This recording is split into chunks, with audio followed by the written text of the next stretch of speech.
제 나이 58. 이 나이가 되면 설렘이란 단어는 이미 제 인생 사전에서 지워진 지 오래라고 생각했습니다. 매일 아침 5시 반이면 어김없이 눈이 떠집니다. 남편이 새벽에 화장실을 가고 싶어 하거든요. 9살 많은 제 남편은 3번의 뇌경색을 겪은 후로 거의 누워만 지냅니다. 왼쪽 반신이 마비되어 혼자서는 화장실도 갈 수 없쇼. 젊은 시절 남편은 대기업 부장이었습니다. 말끔한 정장을 입고 출근하던 그 모습이 얼마나 든든했는지 모릅니다. 회식이 있어도 일찍 들어왔고 주말엔 아이들과 놀아주는 자상한 아버지였죠. 하지만 병마는 그런 남편을 완전히 다른 사람으로 만들어버렸습니다. 아침마다 저는 남편의 기저귀를 갈아줍니다. 처음엔 눈물이 났지만 이제는 무덤덤해졌습니다. 남편은 제가 조금이라도 늦으면 욕설을 퍼붓습니다. 병들기 전엔 한 번도 들어본 적 없던 거친 말들이 쏟아집니다. 밥이 싱겁다고, 물이 미지근하다고, 텔레비전 소리가 크다고, 하루에도 수십 번씩 저를 부르며 화를 냅니다. 가장 견디기 힘든 건 제 이름을 불러주지 않는다는 겁니다. 박영숙이라는 제 이름은 이미 잊힌 지 오래입니다. 남편에게 저는 그저 야, 거기, 이봐일 뿐입니다. 딸과 아들은 각자 바쁘다며 명절에도 얼굴을 비추지 않습니다. 가끔 전화가 와도 아버지 상태를 묻는 것뿐 저를 걱정하는 말은 한마디도 없습니다. 그날도 평범한 아침이었습니다. 남편의 아침 식사를 준비하고 약을 먹이고 텔레비전을 틀어드렸습니다. 우편함을 확인하러 1층에 내려갔을 때 화려한 색깔의 전단지 하나가 눈에 들어왔습니다.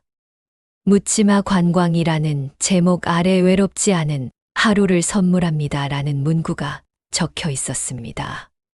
목적지도 모르고 떠나는 당일치기 버스 여행이라고 했습니다. 전단지를 들고 집으로 올라오는 내내 그 문구가 머릿속을 맴돌았습니다. 외롭지 않은 하루라니. 제가 마지막으로 외롭지 않았던 날이 언제였을까요? 기억조차 나지 않았습니다. 남편 곁에 있어도, 아니 오히려 남편 곁에 있을수록 더 외로웠습니다. 일주일을 고민했습니다. 남편을 하루 혼자 둘 수는 없었습니다.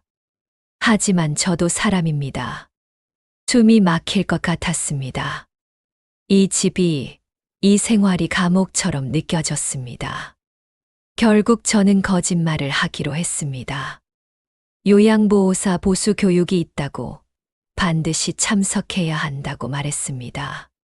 남편은 투덜거렸지만 어쩔 수 없다는 듯 고개를 끄덕였습니다. 여행 당일 새벽, 저는 남편의 하루치 식사를 모두 준비해 두었습니다. 약도 시간별로 정리해 놓고 긴급할 때 부를 수 있도록 휴대전화도 베개 옆에 놓아드렸습니다. 그리고 조용히 집을 나섰습니다. 마치 도둑처럼, 죄인처럼 발걸음을 옮겼습니다. 버스 정류장에는 저처럼 혼자 온 중년의 남녀들이 서너 명 있었습니다. 모두 비슷한 표정이었습니다. 기대 반, 불안 반의 얼굴들.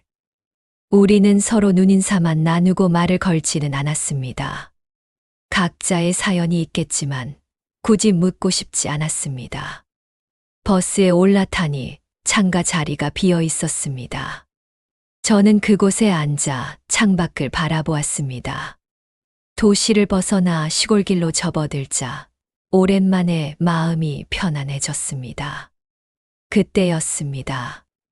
누군가 제 옆자리에 앉는 기척이 들렸습니다. 고개를 돌려보니 단정한 차림의 중년 남성이었습니다. 회색빛 머리카락이 깔끔하게 정돈되어 있었고 검은색 점퍼에 베이지색 면바지를 입고 있었습니다. 저와 비슷한 나이로 보였습니다.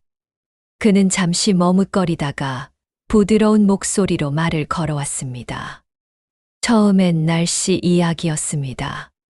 올 가을이 유난히 따뜻하다는 이야기, 단풍이 예쁘다는 이야기. 저도 모르게 대답을 하고 있었습니다. 그는 자신을 민수라고 소개했습니다.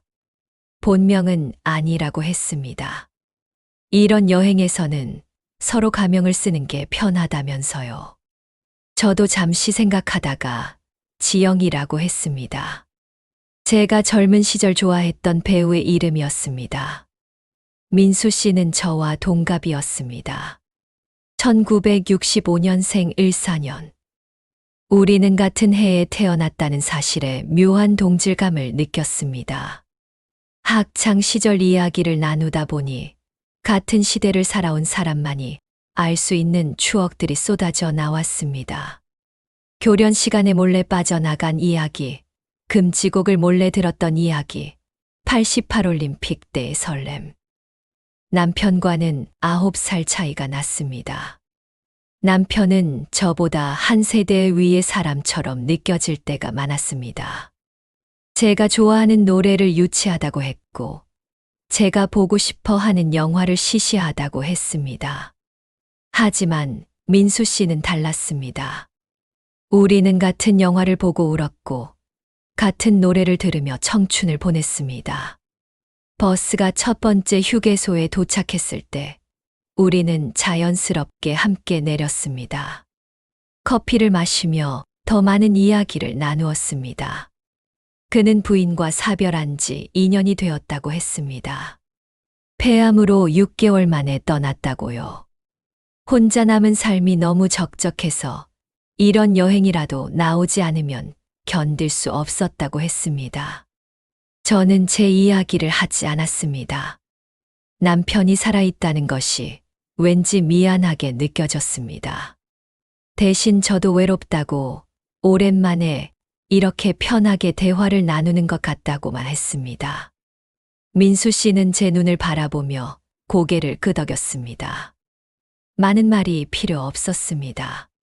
버스가 다시 출발하고 우리는 계속 이야기를 나누었습니다.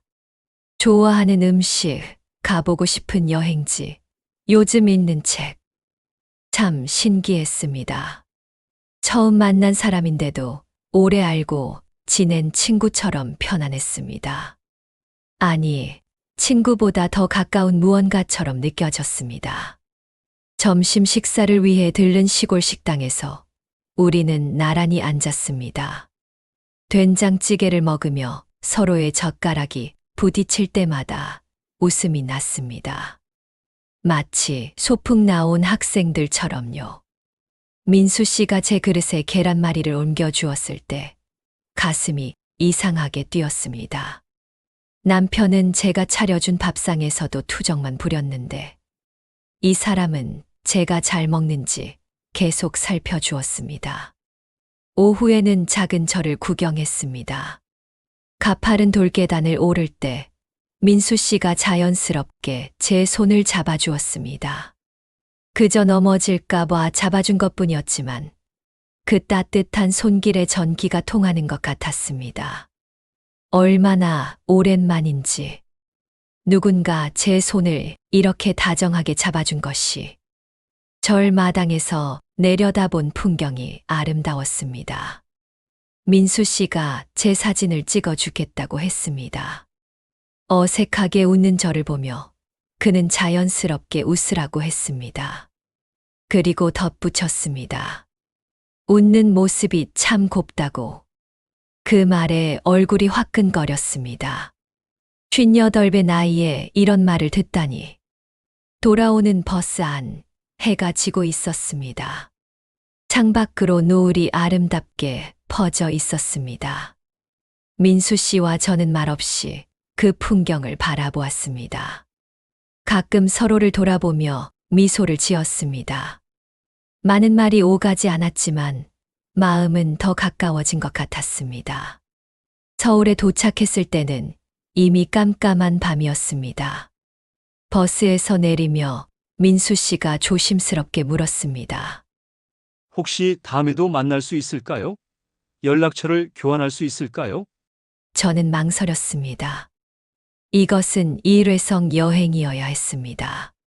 제게는 돌아가야 할 현실이 있었으니까요. 하지만 그의 진심 어린 눈빛을 보자 거절할 수가 없었습니다. 떨리는 손으로 휴대전화를 꺼내 번호를 교환했습니다. 민수 씨는 제 번호를 받고 환하게 웃었습니다. 그 미소가 참 따뜻했습니다. 집으로 돌아오는 택시 안에서 저는 계속 휴대전화를 들여다보았습니다. 민수 씨의 이름이 연락처에 저장되어 있다는 것이 믿기지 않았습니다. 가슴이 두근거렸습니다. 죄책감과 설렘이 동시에 밀려왔습니다. 집에 도착하니 남편은 텔레비전을 보고 있었습니다. 제가 들어온 것도 모르는 채 화면에만 집중하고 있었습니다. 저는 조용히 부엌으로 가서 남편의 저녁 약을 준비했습니다. 그런데 이상했습니다. 평소와 똑같은 일상인데 뭔가 달라진 것 같았습니다. 그날 밤 잠들기 전 휴대전화가 울렸습니다. 민수 씨였습니다. 오늘 정말 즐거웠습니다. 잘 주무세요, 지영 씨. 짧은 문자였지만 가슴이 벅차올랐습니다. 저는 한참을 망설이다가 답장을 보냈습니다. 저도 즐거웠어요. 민수 씨도 좋은 꿈 꾸세요. 휴대전화를 가슴에 품고 눈을 감았습니다.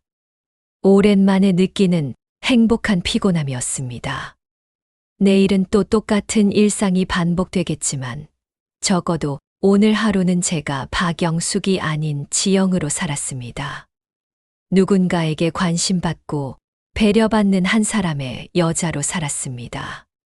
민수 씨를 만난 지 일주일이 지났습니다. 그 일주일 동안 우리는 매일 문자를 주고받았습니다. 아침에 눈을 뜨면 좋은 아침입니다. 지영 씨. 오늘도 힘내세요라는 그의 문자가 와 있었고, 밤에 잠들기 전엔 오늘 하루도 수고하셨어요. 편안한 밤 되세요라는 인사를 나누었습니다. 남편의 간병으로 지친 하루 끝에 받는 그의 문자는 제게 유일한 위로였습니다. 그러던 어느 날 민수 씨가 또 다른 묻지마 관광을 발견했다고 연락이 왔습니다. 이번엔 동해안으로 가는 당일치기 여행이었습니다. 저는 망설였습니다. 한 번도 양심의 가책이 컸는데 두 번은 너무하지 않을까 싶었습니다. 하지만 민수 씨의 꼭 함께 가고 싶다는 말에 결국 마음이 흔들렸습니다. 이번에도 남편에게는 거짓말을 했습니다. 요양보호사 협회에서 워크숍이 있다고 참석하지 않으면 자격증 갱신에 문제가 생긴다고 했습니다. 남편은 짜증을 냈지만 어쩔 수 없다는 듯 허락했습니다. 저는 며칠 전부터 남편의 식사를 미리 준비하고 필요한 것들을 모두 챙겨두었습니다. 출발 당일 새벽, 저는 떨리는 마음으로 집을 나섰습니다. 버스 정류장에 도착하니 민수 씨가 벌써 와서 기다리고 있었습니다. 일주일 만에 보는 그의 얼굴이 왜 그렇게 반가웠는지 모릅니다. 그는 제게 따뜻한 커피를 건네며 웃었습니다. 아침을 못 드셨을 것 같아서 준비했다면서요. 버스에 올라타자 민수 씨는 자연스럽게 제 옆자리에 앉았습니다. 이번에는 망설임이 없었습니다. 우리는 이미 서로를 기다리고 있었던 것 같았습니다. 버스가 출발하고 도시를 벗어나자 창밖으로 펼쳐지는 풍경이 아름다웠습니다. 가을이 깊어가고 있었습니다. 민수 씨는 일주일 동안 있었던 일들을 들려주었습니다. 혼자 사는 집이 너무 적적해서 화분을 몇 개 샀다는 이야기, 부인이 좋아했던 드라마를 우연히 보게 되어 울었다는 이야기, 그리고 저를 만날 생각에 설레서 어젯밤에 잠을 못 잤다는 이야기까지. 그의 솔직한 고백에 저도 마음이 열렸습니다. 저도 제 이야기를 조금씩 꺼내 놓았습니다. 남편이 아프다는 것, 하루 종일 간병에 시달린다는 것, 자식들은 무관심하다는 것. 민수 씨는 제 이야기를 조용히 들어주었습니다. 가끔 제 손을 가만히 잡아주기도 했습니다. 그 따뜻한 손길이 얼마나 큰 위로가 되었는지 모릅니다. 3시간쯤 달렸을까요? 버스는 동해안의 작은 어촌 마을에 도착했습니다.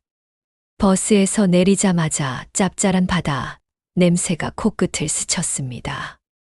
얼마나 오랜만인지. 병원과 집만 오가던 제게 파랗게 펼쳐진 바다는 꿈만 같았습니다.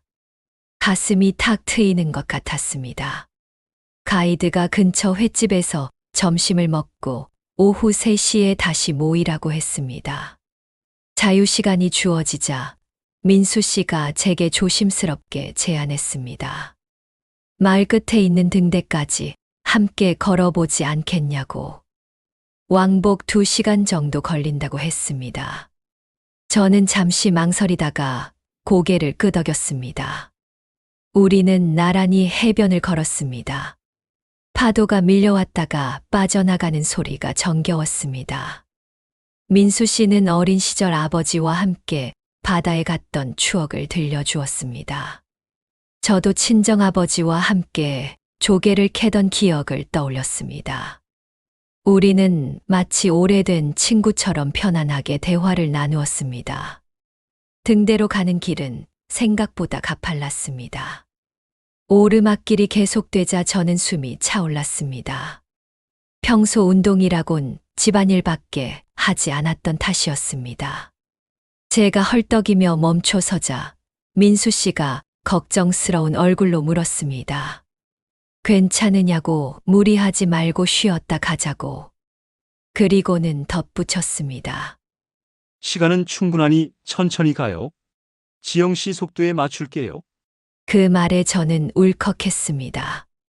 남편은 늘 자신의 속도에 제가 맞추기를 요구했습니다. 빨리 밥을 차려라. 빨리 약을 가져와라. 왜 이렇게 굼뜨냐. 늘 재촉과 짜증뿐이었죠. 그런데 이 사람은 제 속도에 맞춰주겠다고 합니다. 그 차이가 너무 커서 눈물이 날 뻔했습니다. 우리는 천천히, 정말 천천히 걸었습니다. 중간중간 쉬기도 하고 바위에 앉아 물을 마시기도 했습니다. 민수 씨는 제가 힘들어할 때마다 재미있는 이야기를 들려주어 기분을 풀어주었습니다. 그의 배려가 고마웠습니다. 드디어 등대에 도착했습니다. 하얀 등대가 푸른 하늘을 배경으로 서 있었습니다. 등대 꼭대기에 올라가니 사방이 탁 트였습니다. 끝없이 펼쳐진 수평선이 장관이었습니다. 바람이 세게 불어 머리카락이 흩날렸지만 기분은 날아갈 것처럼 좋았습니다. 우리는 난간에 기대어 서서 바다를 바라보았습니다. 해가 서쪽으로 기울기 시작했습니다. 하늘이 조금씩 붉게 물들어갔습니다. 민수 씨가 제 옆에 바짝 다가섰습니다. 바람이 차가워서일까요? 아니면 다른 이유에서일까요? 우리 사이의 거리가 점점 가까워졌습니다. 이런 걸 함께 볼 사람이 있다는 게 참 행복한 일이네요. 민수 씨가 수평선을 바라보며 말했습니다. 그 말에 저도 고개를 끄덕였습니다. 정말 그랬습니다. 아름다운 것을 함께 보고 함께 감동할 수 있는 사람이 있다는 것. 그것이 얼마나 소중한 일인지 그제야 깨달았습니다. 그 순간 민수 씨가 조심스럽게 제 손을 잡았습니다. 따뜻하고 큰 손이었습니다. 저는 놀랐지만 거부하지 않았습니다. 오히려 그 손을 꼭 잡았습니다. 우리는 손을 잡은 채 노을을 바라보았습니다. 말은 필요 없었습니다. 그저 함께 있는 것만으로도 충분했습니다. 해가 수평선 너머로 완전히 넘어가자 주변이 어두워지기 시작했습니다. 우리는 등대를 내려와 다시 마을로 향했습니다. 어둠이 내리는 길은 올라올 때보다 더 위험했습니다.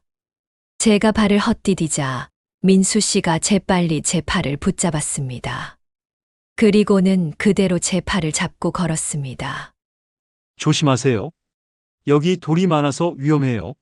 그의 목소리가 귓가에 속삭이듯 들렸습니다.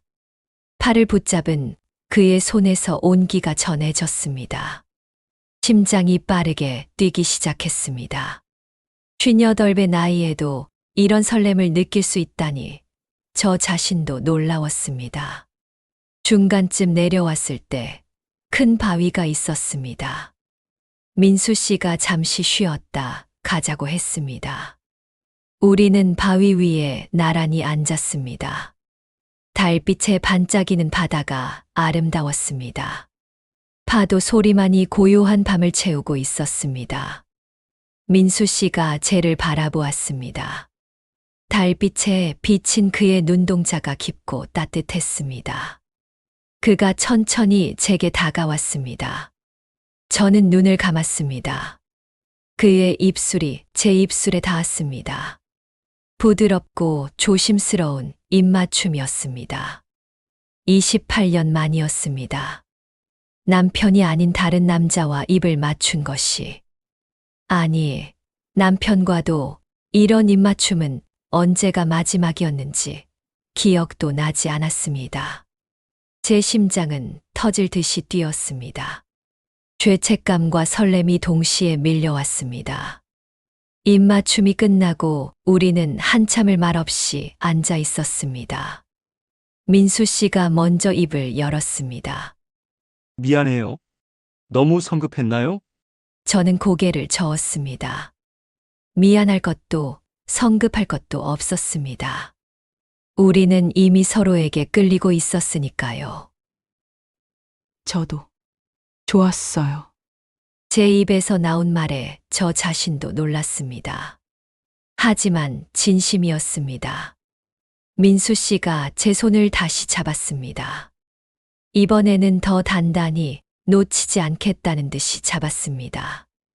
마을로 돌아온 우리는 다른 사람들과 합류했습니다. 하지만 우리 사이에는 남들이 모르는 비밀이 생겼습니다.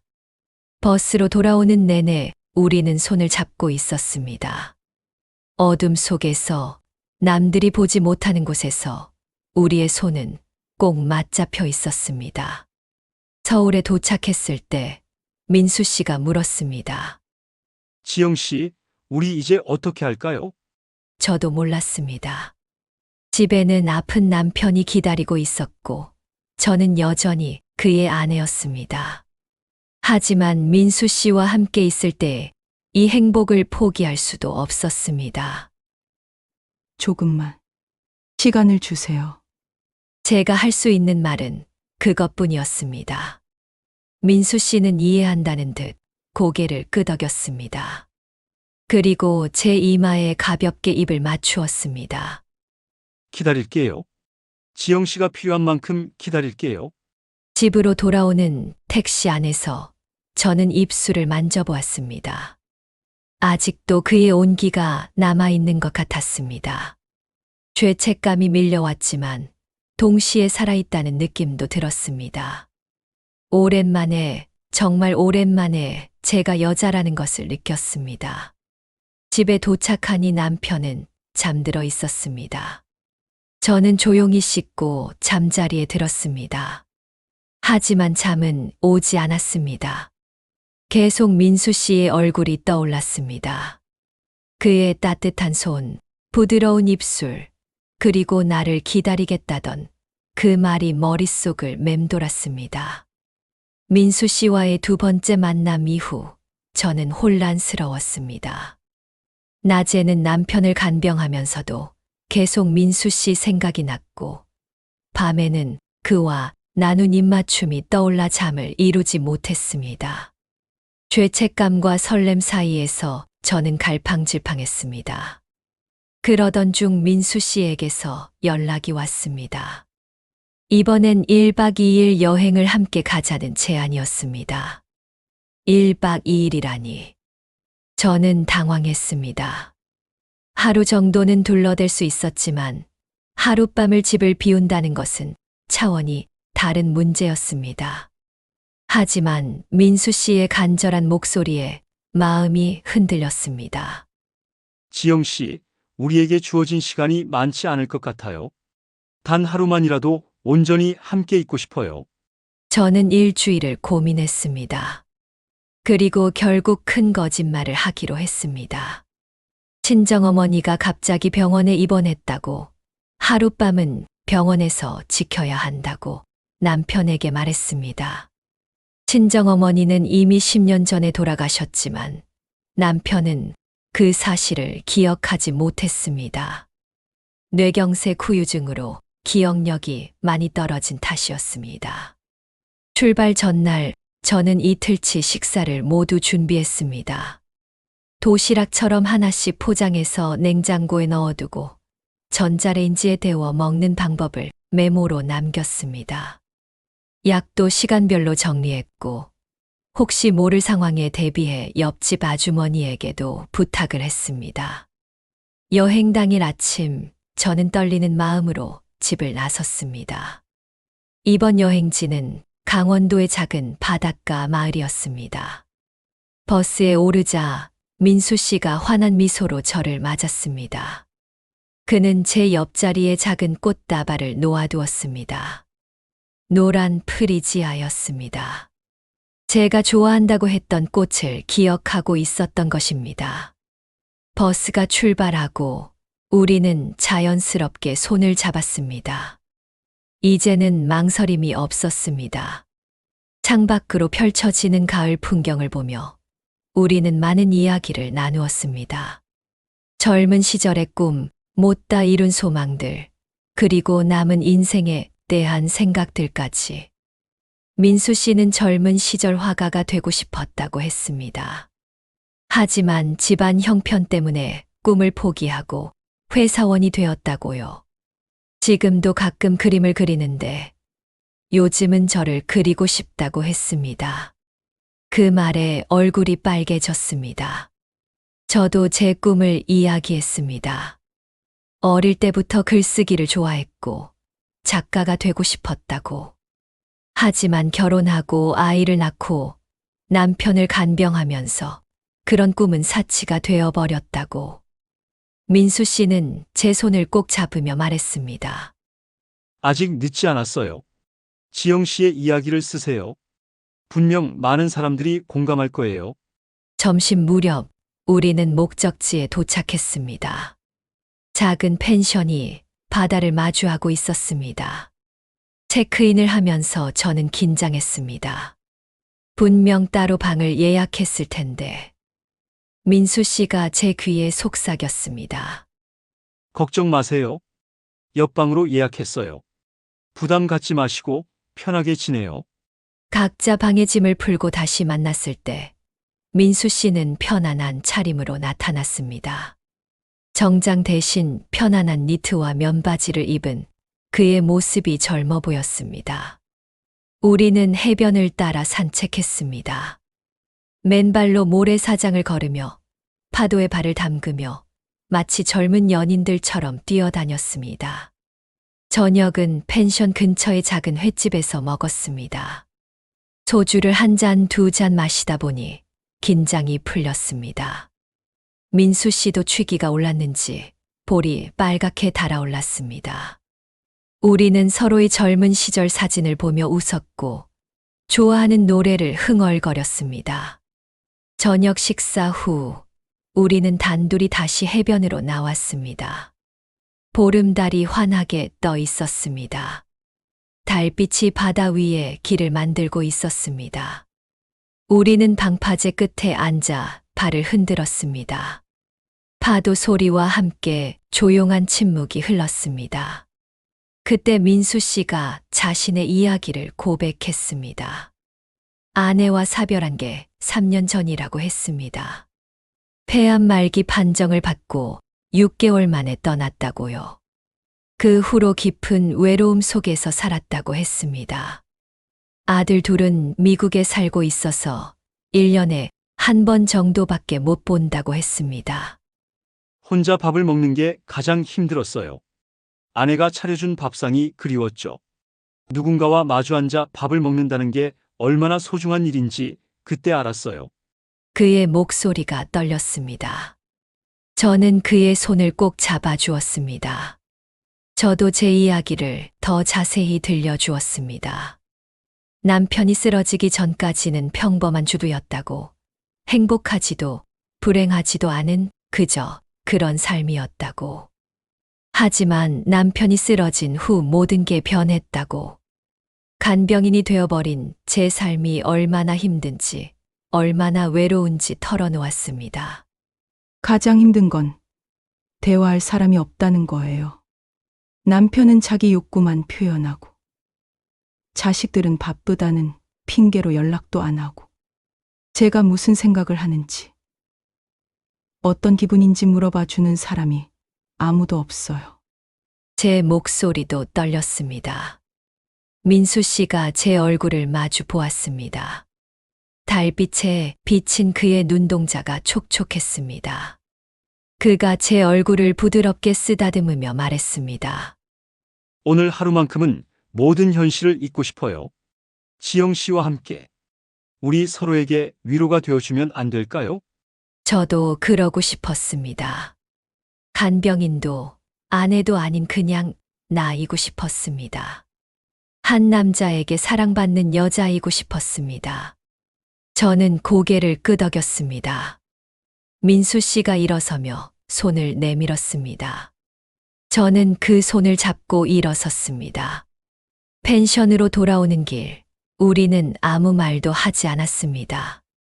하지만 꼭 잡은 손에서 모든 대화가 오가고 있었습니다. 펜션 복도에서 민수 씨가 조심스럽게 물었습니다. 제 방으로 오시겠어요?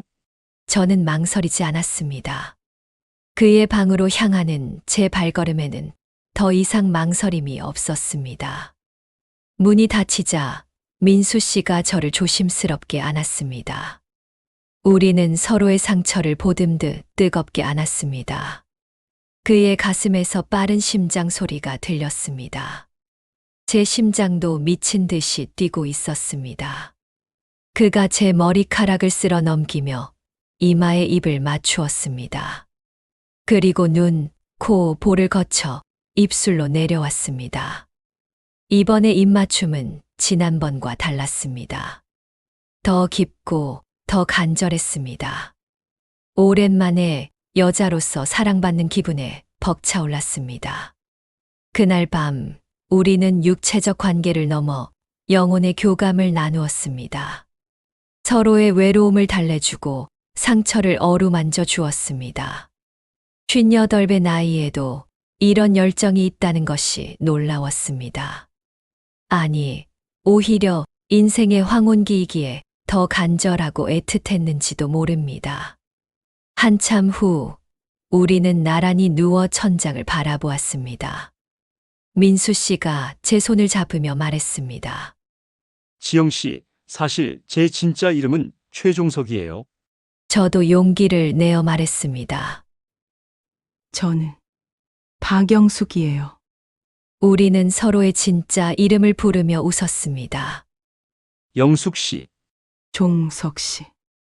진짜 이름으로 불리는 것이 더 친밀하게 느껴졌습니다. 우리는 밤새도록 이야기를 나누었습니다.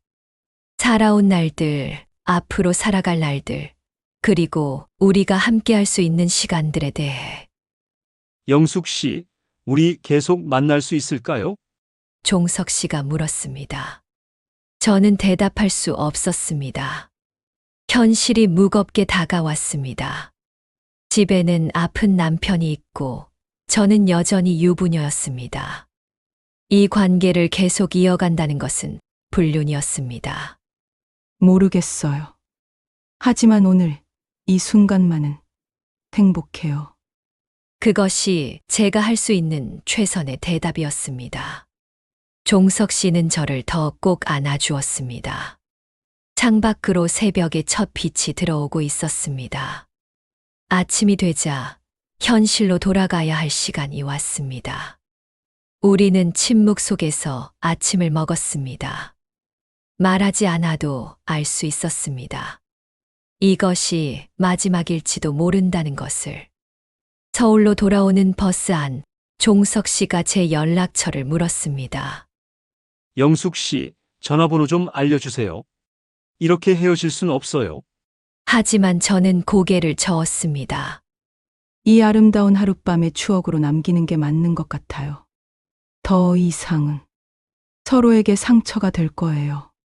종석 씨의 눈에 슬픔이 어렸습니다. 하지만 제 결정을 존중하는 듯 더 이상 강요하지 않았습니다. 버스에서 내리며 그가 마지막으로 말했습니다. 이 하루만큼은 절대 잊지 않을게요. 영숙 씨도 가끔은 저를 생각해 주세요. 집으로 돌아오는 택시 안에서 저는 조용히 눈물을 흘렸습니다. 행복했지만 슬펐고 후회는 없지만 아팠습니다.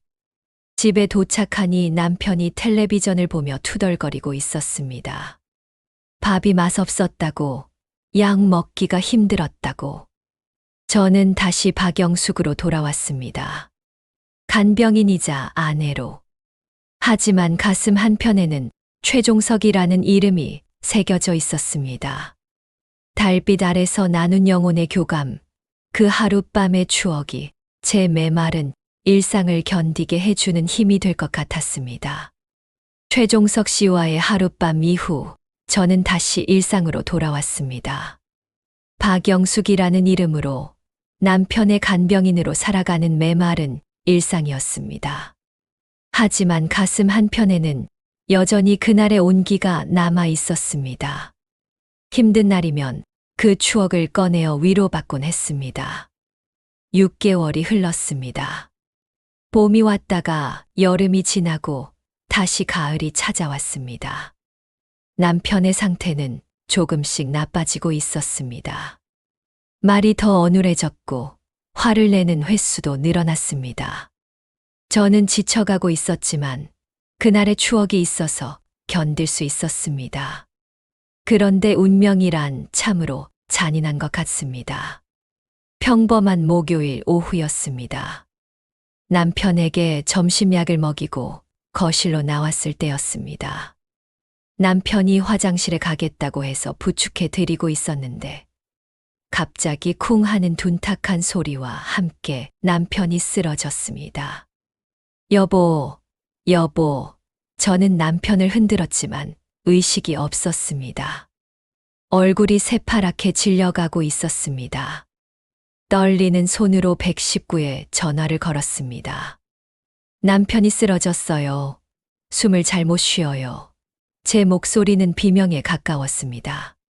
구급차가 도착하기까지의 5분이 5시간처럼 느껴졌습니다. 구급대원들이 남편을 들것에 싣고 산소 마스크를 씌웠습니다. 저는 구급차에 함께 탔습니다. 사일엔 소리가 귓가를 찢는 것 같았습니다. 남편의 손은 차갑게 식어가고 있었습니다. 병원 응급실에 도착하자마자 의료진이 달려왔습니다. 남편은 곧바로 응급처치실로 옮겨졌습니다. 저는 복도에서 초조하게 기다렸습니다. 1시간쯤 지났을까요? 간호사가 나와서 저를 불렀습니다. 보호자분, 환자분이 심근경색으로 위급한 상황입니다. 당장 수술을 해야 합니다. 담당 의사 선생님이 설명드릴 거예요. 간호사의 말에 다리에 힘이 풀렸습니다. 심근경색이라니. 뇌경색도 모자라서 이제는 심장까지. 수술 설명을 들으러 들어간 방에서 저는 충격을 받았습니다. 하얀 가운을 입고 서 있는 의사의 얼굴을 본 순간 숨을 쉴 수가 없었습니다. 민수 씨. 아니, 최종석 씨였습니다.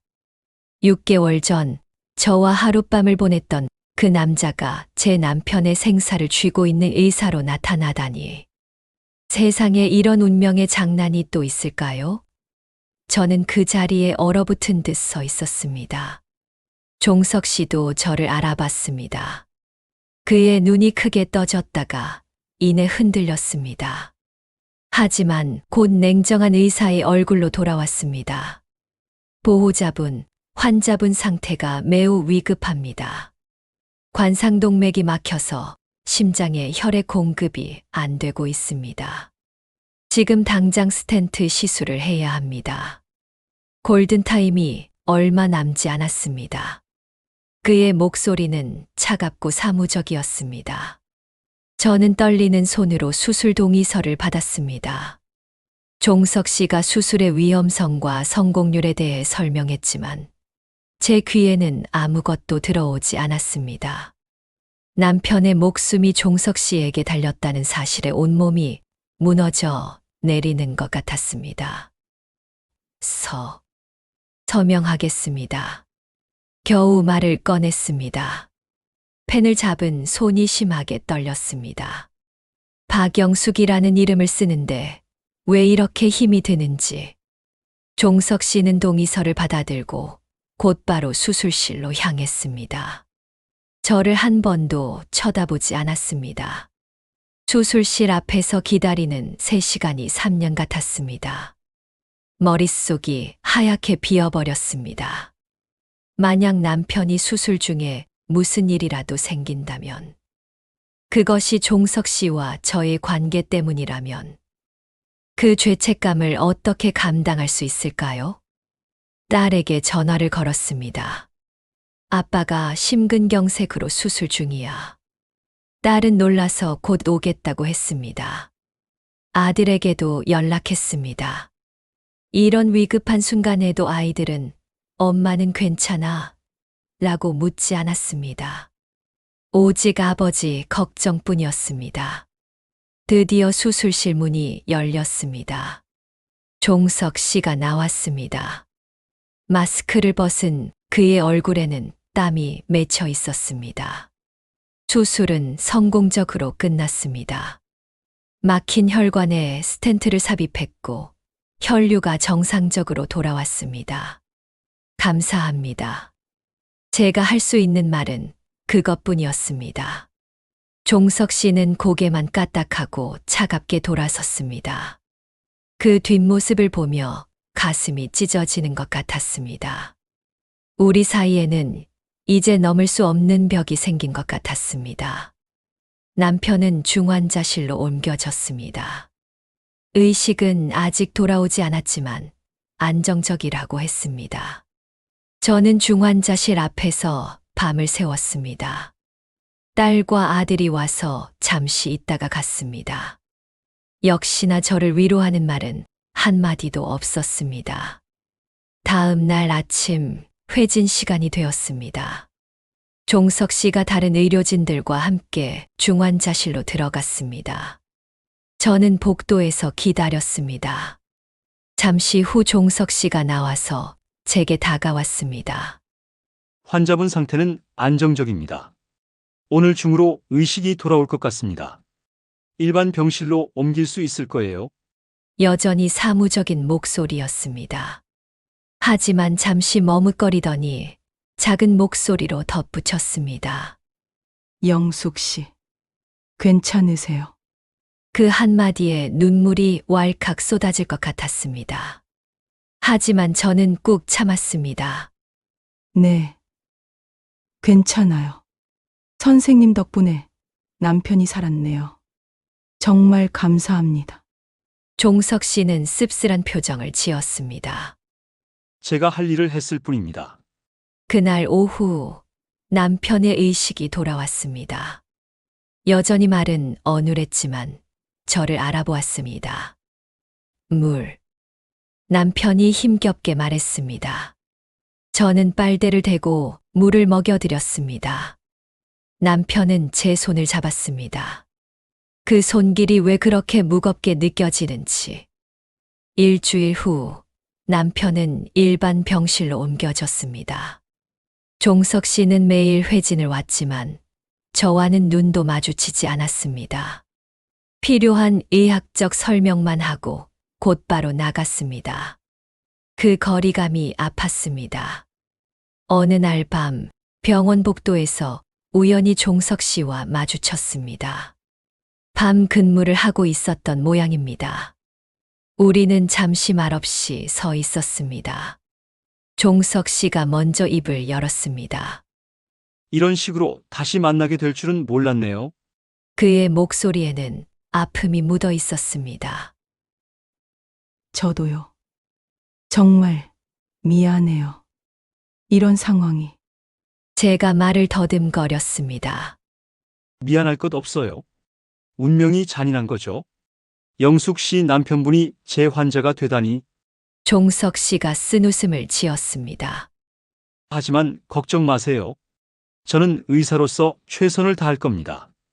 개인적인 감정은 배제하고요. 그 말이 오히려 더 아팠습니다. 우리 사이에 있었던 그 따뜻함이 이제는 차가운 의무로 변해버린 것 같았습니다. 종석 씨. 제가 그를 부르려 했지만 그는 이미 돌아서고 있었습니다. 앞으로는 최 선생님이라고 불러주세요. 그게 서로에게 좋을 것 같습니다. 그의 뒷모습이 멀어져 갔습니다. 저는 그 자리에 한참을 서 있었습니다. 눈물이 흘렀습니다. 그날의 일탈이 남편의 목숨을 앗아갈 뻔했다는 죄책감에 저는 고개를 들 수 없었습니다. 신이 주신 벌인 것 같았습니다.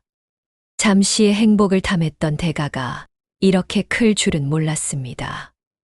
남편은 2주 만에 퇴원했습니다. 다시 집으로 돌아왔습니다.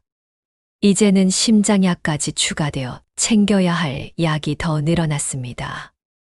저는 더욱 조심스럽게 남편을 간병했습니다. 속죄하는 마음으로. 한 달 후 외래 진료를 받으러 병원에 갔습니다. 종석 씨가 남편을 진료했습니다. 청진기로 심장 소리를 들으며 남편의 가슴을 살피는 그의 모습을 보는 것이 고통스러웠습니다. 그 손이 저를 어루만졌던 바로 그 손이라는 것이. 진료가 끝나고 나오는데 종석 씨가 처방전을 건네며 작은 목소리로 말했습니다. 영숙 씨도 건강 조심하세요. 간병이 얼마나 힘든지 알아요. 그 짧은 위로에 또 눈물이 날 것 같았습니다. 집으로 돌아오는 길, 남편이 갑자기 말했습니다. 그 의사 참 실력이 좋은 것 같아. 덕분에 살았어. 저는 아무 말도 할 수 없었습니다. 그저 고개만 끄덕였습니다. 그날 밤 저는 일기장을 꺼냈습니다. 오랜만이었습니다. 떨리는 손으로 적어 내려갔습니다. 운명은 참 잔인하다. 내게 잠시의 행복을 주더니 이렇게 큰 죄책감으로 갚아주는구나. 종석 씨, 아니, 최 선생님. 당신이 내 남편의 생명의 은인이 되다니. 이제 우리는 정말 끝인 것 같다. 하지만 여전히 당신이 그립다. 남편이 입원한 2주 동안 종석 씨는 철저하게 의사와 환자 보호자라는 선을 지켰습니다. 매일 회진 시간에 와서 남편의 상태를 체크했지만 저와는 필요한 대화 외에는 아무런 사적인 이야기도 나누지 않았습니다. 그 거리감이 숨막힐 정도로 답답했습니다. 어느 날 오후 남편이 검사를 받으러 간 사이 저는 병원 옥상을 찾았습니다. 답답하고 복잡한 마음을 달래고 싶었습니다. 옥상 정원에는 가을 햇살이 따스하게 내리쬐고 있었습니다. 벤치에 앉아 멍하니 하늘을 바라보고 있는데 뒤에서 발자국 소리가 들렸습니다. 돌아보니 종석 씨였습니다. 하얀 가운을 입은 그가 망설이다가 제 옆에 앉았습니다. 한참 동안 우리는 아무 말 없이 앉아 있었습니다. 어색한 침묵이 무겁게 내려앉았습니다. 먼저 입을 연 것은 종석 씨였습니다. 영숙 씨, 많이 힘드시죠? 그의 목소리가 떨렸습니다. 저는 고개를 끄덕였습니다. 네. 여러 가지요. 무엇이 힘든지 구체적으로 말할 수 없었습니다. 남편의 병 때문인지, 종석 씨와의 거리감 때문인지, 아니면 죄책감 때문인지. 그날 밤 후회하지 않아요. 종석 씨가 갑자기 말했습니다. 하지만 지금 저는 남편분의 담당 의사이고 당신은 환자의 아내입니다. 이 선을 넘을 수는 없어요. 그의 목소리는 단호했지만 눈빛은 흔들리고 있었습니다. 알아요. 저도 알아요. 제가 대답했습니다. 하지만 이렇게 가까이 있으면서도 남처럼 지내야 한다는 게 말을 끝맺지 못했습니다. 목이 메어왔습니다. 종석 씨가 제 손을 살짝 잡았다가 곧 놓았습니다. 영숙 씨, 우리는 잘못된 시간에 만났어요. 조금만 더 일찍 아니면 조금만 더 늦게 만났더라면. 하지만 이제는 현실을 받아들여야 해요. 그의 말이 맞았습니다. 우리는 그날의 강렬했던 기억을 각자의 가슴 속에 묻어두기로 암묵적으로 약속했습니다. 종석 씨가 일어서며 말했습니다. 남편분은 곧 퇴원하실 수 있을 거예요. 그 후로는 다시 만날 일이 없겠죠? 며칠 뒤 남편은 무사히 퇴원했습니다. 퇴원 수속을 밟는 동안 종석 씨는 마지막 순간까지 주치의로서의 본분을 다했습니다. 퇴원 후 관리 방법, 약 복용법, 주의사항들을 자세히 설명해 주었습니다. 완벽한 의사의 모습이었습니다. 앞으로 한 달에 한 번씩 외래로 오시면 됩니다. 꼭 약을 거르지 마시고 무리하지 마세요. 종석 씨가 남편에게 당부했습니다. 그리고 저를 한 번 쳐다보고는 곧 시선을 돌렸습니다. 보호자분도 건강 조심하세요. 집으로 돌아와 다시 일상이 시작되었습니다. 남편은 심장 수술 후 더 조심스러워졌고, 저는 더욱 세심하게 간병해야 했습니다. 하지만 이상하게도 마음은 오히려 편안해졌습니다. 종석 씨가 남편을 살려주었다는 사실이 제 죄책감을 조금은 덜어주었습니다. 한 달이 지나고 남편의 정기 검진을 위해 다시 병원을 찾았습니다. 외래 접수를 하고 대기실에서 기다리고 있는데 간호사가 다가왔습니다. 박영숙 님이시죠? 오늘부터 담당 의사가 바뀌었습니다. 최종석 선생님은 해외 연수를 떠나셨어요. 청천벽력 같은 소식이었습니다. 해외 연수라니. 아무런 예고도 없이 그렇게 떠나버리다니. 가슴이 텅 빈 것 같았습니다. 새로운 의사가 남편을 진료했지만 저는 아무것도 들리지 않았습니다. 진료가 끝나고 나오는데 아까 그 간호사가 저를 불렀습니다. 박영숙님, 최 선생님이 이것을 전해드리라고 하셨어요. 간호사는 작은 봉투 하나를 건넸습니다. 떨리는 손으로 봉투를 받아들었습니다. 집으로 돌아와 남편이 낮잠을 자는 동안 저는 방에 들어가 봉투를 열었습니다. 그 안에는 심장질환자 가족을 위한 관리 가이드라는 책 한 권과 작은 메모가 들어 있었습니다. 영숙 씨, 이렇게 떠나는 것을 용서해 주세요. 더 이상 당신 곁에 있으면 의사로서도 남자로서도 선을 지킬 자신이 없었습니다. 그날의 기억은 저에게도 소중합니다. 당신을 만난 것은 제 인생의 선물이었습니다. 항상 건강하세요. 그리고 가끔은 행복하세요. 마이너스. 책을 펼치니 책갈피 사이에 사진 한 장이 끼워져 있었습니다. 우리가 함께 갔던 그 바닷가의 사진이었습니다.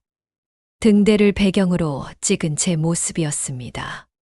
그때 종석 씨가 찍어준 사진이었죠. 웃고 있는 제 얼굴이 참 행복해 보였습니다.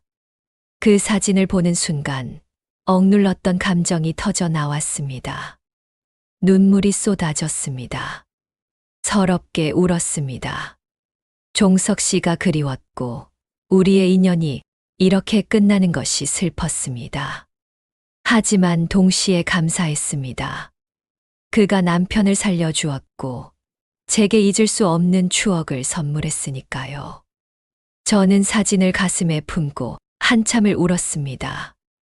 그리고 천천히 마음을 정리했습니다.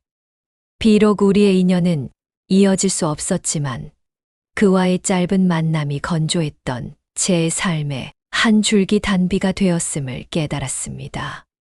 남편의 생명을 구한 것도 어쩌면 운명이었을지 모릅니다. 우리가 만난 것도 사랑한 것도 그리고 이별한 것도 모두 정해진 운명이었을 거예요.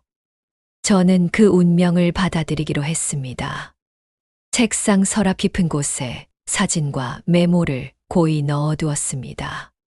가끔 힘들 때면 꺼내볼 것입니다. 그리고 기억할 것입니다. 58배 나이에도 뜨겁게 사랑할 수 있었던 그 순간들을. 박영숙이 아닌 지영으로 한 남자에게 사랑받는 여자로 살았던 그 짧은 시간들을. 이제 저는 다시 일상으로 돌아갑니다. 남편을 간병하고 집안일을 하고 때로는 외로움에 지쳐가는 평범한 일상으로. 하지만 이제는 견딜 수 있을 것 같습니다. 가슴 한편에 따뜻한 추억이 있으니까요. 종석 씨도 어디선가 잘 지내고 있겠죠. 그도 저를 가끔 떠올릴까요? 우리가 함께 본 노을, 함께 걸었던 해변, 그리고 달빛 아래서 나눈 영혼의 교감을. 그 모든 것들이 꿈이 아니었다는 증거로 저는 오늘도 살아갑니다. 우리는 이제 각자의 길을 걸어가겠지만 그날의 애틋한 기억은 제 마음속에서 영원히 살아 숨 쉴 것입니다. 사랑했고 사랑받았던 그 순간만으로도 제 남은 인생은 충분히 의미 있을 것입니다. 여러분, 이것이 박영숙 씨가 보내온 사연의 끝입니다. 황혼의 나이에 찾아온 뜨거운 사랑, 그리고 운명 같은 이별. 누군가는 불륜이라 손가락질할지 모르지만 메말은 일상 속에서 단 한 번의 설렘으로 살아가는 많은 분들의 마음을 조금은 이해할 수 있지 않을까요? 오늘 이야기가 여러분의 마음에 작은 위로가 되었기를 바랍니다.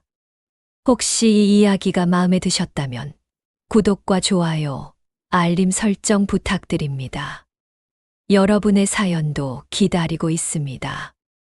다음에도 더 깊고 애틋한 이야기로 찾아뵙겠습니다. 감사합니다.